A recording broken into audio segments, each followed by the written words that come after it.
तुम्हारे पास तो केवल यही विकल्प है कि तुम क्या करो या क्या ना करो, परंतु परिणाम तुम्हारे वश में नहीं है पार्थ। कर्म फल तुम्हारे वश में नहीं है। तुम्हारे अधिकार की सीमा इस विकल्प पर समाप्त हो जाती है कि तुम युद्ध करोगे या नहीं करोगे, किंतु युद्ध का परिणाम तुम्हारे हाथ में नहीं है।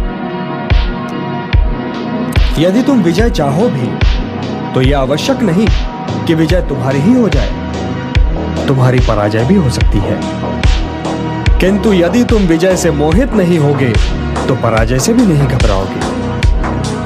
यदि तुम ये सोचो पार्थ कि चाहे विजय हो चाहे पराजय, किंतु तुम तो केवल इसलिए युद्ध कर रहे हो कि युद्ध करना तुम्हारा कर्तव्य है, तो विजय के सुख या पराजय के दुख का प्रश्न ही नहीं उठता। विजय और पराजय, जीवन और मृत्यु, सुख और दुख के प्रश्नों में ना उलझो और युद्ध करो। यदि इस युद्ध में तुम्हारी विजय हुई तो पृथ्वी का राज्य और यश भोगोगे, और यदि वीर गति को प्राप्त हुए तब भी यश के साथ साथ स्वर्ग पाओगे। इसलिए हे कौन्तेय, उठो, सुख दुख, लाभ हानि, जय पराजय सबको समान समझो और युद्ध करो, कि यही तुम्हारा क्षत्रिय कर्तव्य भी है और मानव धर्म भी। और जो न विजय से सुखी हो और न पराजय से दुखी, वही स्थित प्रज्ञ है, यही कर्म योग है। तुम सर्वश्रेष्ठ धनुर्धर हो, परंतु यदि तुम्हारा आखेट तनिक भी इधर से उधर हो जाए तो तुम चूक जाओगे। तुम्हारा अधिकार तुम्हारे बाण संधान पर है, तुम्हारा अधिकार तुम्हारी दृष्टि पर है, परंतु उस मृग पर तुम्हारा कोई अधिकार नहीं जिसकी ओर तुम बाण चला रहे हो। हे धनंजय, सत्पुरुष कभी अपने अधिकारों की सीमा का उल्लंघन नहीं करते।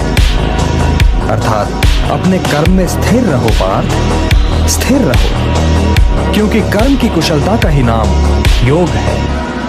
मेरा हाथ तो अब भी गांडीव की ओर नहीं बढ़ रहा है केशव। मेरी समझ में तो अब भी ये नहीं आ रहा है कि इस युद्ध से लाभ क्या होगा।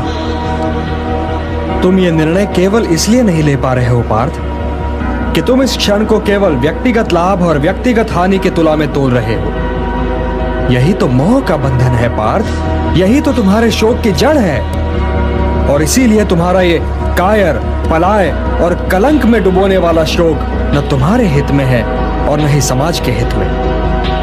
यह शोक न वर्तमान के लिए शुभ है और न ही भविष्य के लिए। लाभ और हानि की इस कामना में न भटको पार्थ, न भटको, केवल कर्म करो, कर्म। हे पार्थ, सामान्य पुरुष विषय का ध्यान करता है और विषय का ध्यान उसे आसक्त बना देता है। इस आसक्ति या लगाव से काम का जन्म होता है। जब काम की पूर्ति नहीं होती तो क्रोध उत्पन्न होता है। जब क्रोध उत्पन्न होता है तो विषय के प्रति मोह और बढ़ जाता है, और जब मोह और बढ़ जाता है पार्थ तो सोचने की शक्ति भटक जाती है। जब सोचने की शक्ति भटक जाती है तो बुद्धि का नाश होता है, और जब बुद्धि का नाश होता है तो मनुष्य का सर्वनाश हो जाता है। और हे कुंती पुत्र, तुम्हारा ये मोह तुम्हें बुद्धि के विनाश की ओर ले जा रहा है। तनिक सोचो पार्थ कि जिसके पास बुद्धि ही ना होगी उसे शांति कैसे मिल सकती है। वो तो शांति और अशांति में अंतर ही नहीं कर सकता, और जो शांति को अशांति से अलग तक नहीं कर सकता वो भला कैसे सुखी हो सकता है। हे पार्थ, जैसे पवन के झोंके नाव को भटका देते हैं, वैसे ही कामनाएं बुद्धि को भटका देती हैं।